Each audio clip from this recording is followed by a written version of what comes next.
Hi there, it's Lone Wolf, Wolf Territories Grid. Here I am at Wolf Territories Exhibition. And this is a little short video about load balancing and managing database clusters. Um, I think a lot of people have like one database, which is all well and groovy. But if your server goes down, then the database is down, then everything's down. So at Wolf Territories Grid, we have five, and they're all identical copies of each other, and they're all kept up to date, and that's called a MariaDB Galera cluster. Now, that's not actually so. That's really cool because it keeps it up to date. But there is some stuff going on there. That means if one of them goes down, you need to know that the other, when it comes back up again, it has to be kind of resynced with the others, which means two of them go down, while the one that was gone down gets resynced. That sounds really complicated. So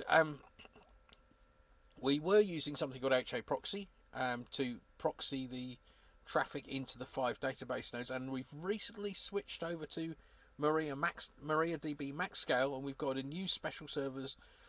One of our servers one of our nodes in the cluster actually deals with that that sort of managing that database. So what we have is a thing called MariaDB Max Scale. So when you land on our grid, you're reading from five database servers. So it could be any of the five that your query is being executed against, and then we only write to one of them. Now what that means is that four of the nodes could go down, and we'd still be okay. That isn't going to happen, but it's highly unlikely that four nodes in a cluster go down at once. Excuse me. But even if it did, it's not a problem because MariaDB MaxScale manages all that. He manages which nodes we write to keep everything kind of in sync, which is really, really good. So also the other thing that we do on that node of the cluster is that we use Nginx to load balance robusts. So for those of you who don't know what all that is, when you run a grid, so you've got region servers, and each region on our grid, it's not the same on all grids, but on our grid, each region has its own simulator. So it's got its own bit of code that it runs in, and it sits there and it communicates. So when you land somewhere, a lot of the region stuff is dealt with by that server. But the other things like where is this person on the grid and all that sort of thing is done by what's called the robust servers. Now the problem with the robust servers is it's only single threaded. So if you have like 30 cores, it means you're only using one thread. So what we actually want to do is use a lot of threads. So what we do is we use 10 robust servers on each node, and then we use Nginx to load balance into those robust servers. So what that means is that when you log into Wolf Territories Grid, one of those 30 servers will manage your connection and logging in, and then when you land on the region will communicate with the robust servers, and it's all kind of done in a very sort of neat and swish way. And by using this kind of load balancing, it means we can expand the capacity of the grid.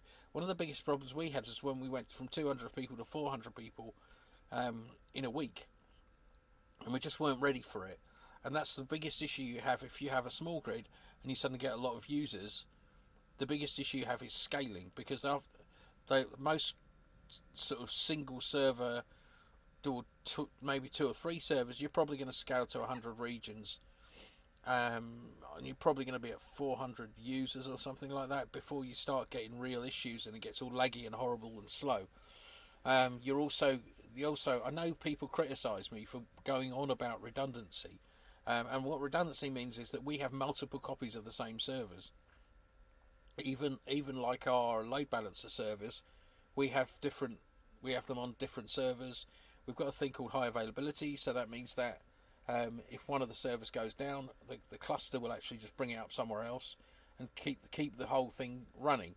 And that redundancy means it's peace of mind, really, knowing that we can, because servers do go down.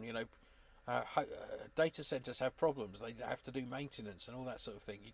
So if you're renting servers thinking you're just going to rent the server and never have any problems, I'm sure anybody running a grid will tell you that no, you are going to have problems, and there's going to be unexpected things, and there's going to be things that I told you. So, like for instance, Hetzner are taking on the 5th and 6th of December, for instance, I think they have to do some upgrades to the backbone firmware. So that means that when that's the actual line coming into the data center. So what that effectively means is that the backbone will go offline. So although servers will be able to see each other. They won't be able to talk to the outside world, and we're kind of ready for that. It'll last about 10 to 12 minutes. We're probably going to have some services offline, but it'll be 10 to 12 minutes. Nothing will care. The database cluster will just sort itself out afterwards.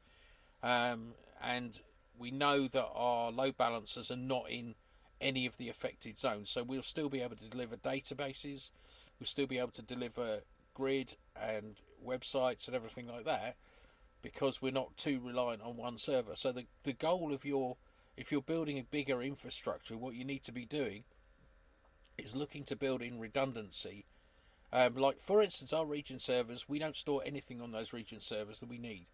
So what I mean by that is all they are is servers to run regions. There's no data on them, in a sense of there's no databases on them.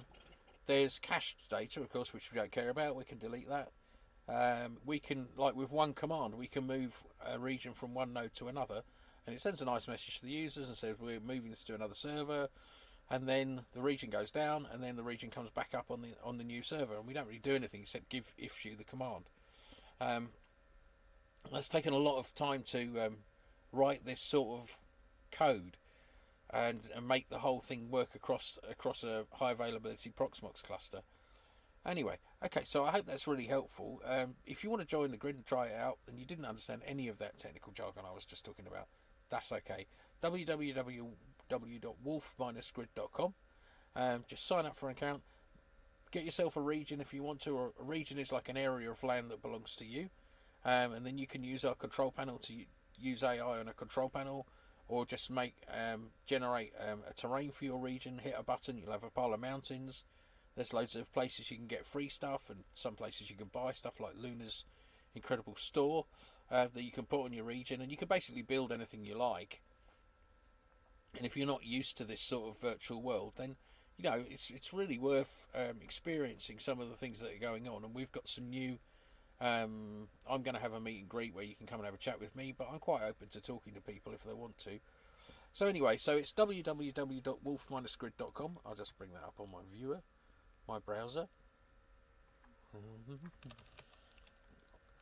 Should have got this ready first. I'm so well prepared.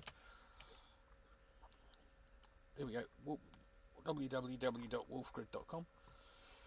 And you see the animated wolves, and you just follow these instructions right in the middle to get your free account. You can try it out for free, get a free viewer, join the grid, add wolf territories to the viewer, and then you can go ahead and join up and come and see some of the things that we've got to offer, which is a lot.